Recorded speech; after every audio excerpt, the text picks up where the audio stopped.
Alright, let's round up this session with an example.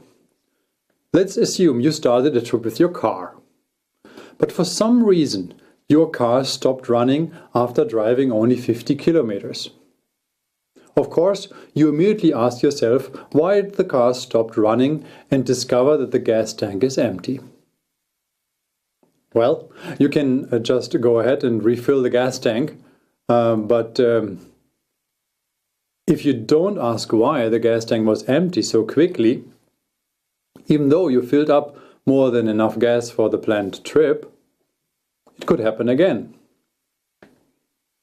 The empty tank is only a symptom, not the technical cause, so get your Sherlock Holmes hat on and ask further questions. Why was the gas tank empty, even though I topped off? Common sense and logic will help you discover a hole in the tank. Now you reach the occurrence cause level and can think about selecting corrective actions like repairing or replacing the tank, and you are good to go. However, it will probably happen again when you don't explore why you had a hole in the tank to begin with. And reconstructing your last 50 kilometers will show that your car bottomed out once you were passing an unmarked speed bump with 50 kilometers an hour in a construction zone.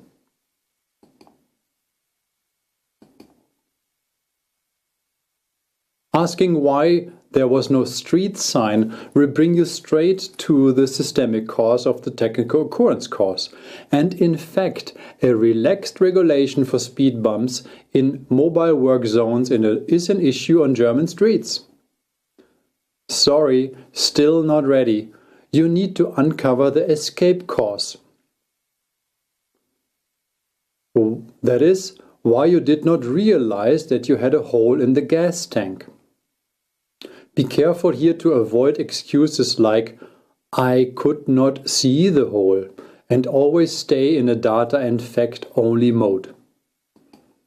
Let's face it, you did not inspect the bottom of your car despite hearing the noise when you passed over the speed bump. Why not?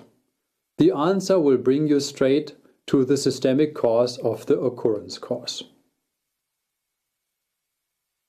You were not aware of the involved risk, or in other words, no risk management process was in place. Recap this example, as it is really nicely capturing the different elements of a 5 why.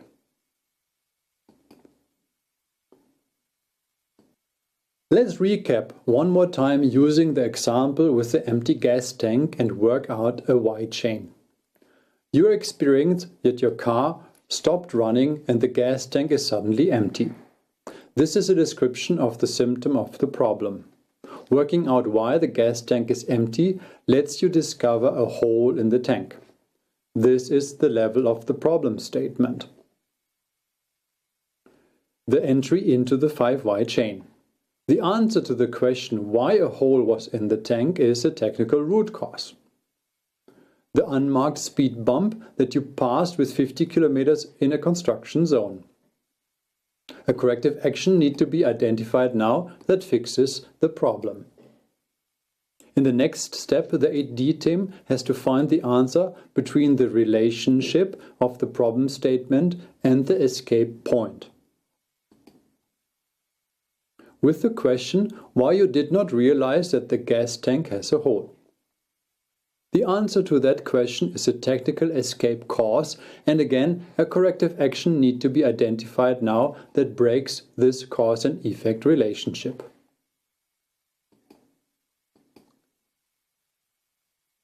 Pushing the technical occurrence and the technical escape cause path further works best when the 8D sponsor and management is part of the team. Why did the system allow unmarked speed bumps to happen? The answer to this question is the systemic occurrence root cause. Here, a preventive action needs to be identified that tackles a respective regulation. And the same applies for the technical escape cause path. Continue to ask why the system allowed the problem to escape will bring you to the systemic escape root cause. As before, a preventive action needs to be identified here as well. As you see,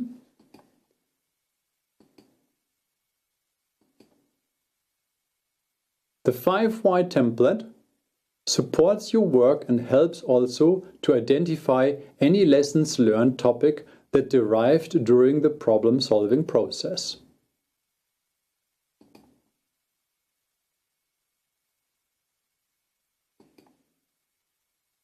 That's it. With that given overview, you know now quite a bit about the 5Y tool.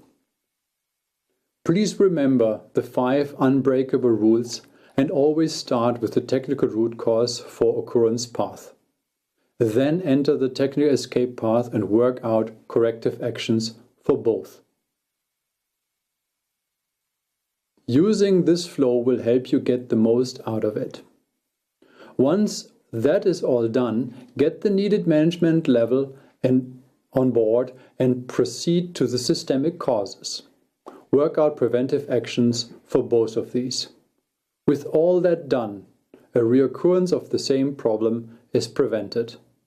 Good luck and goodbye.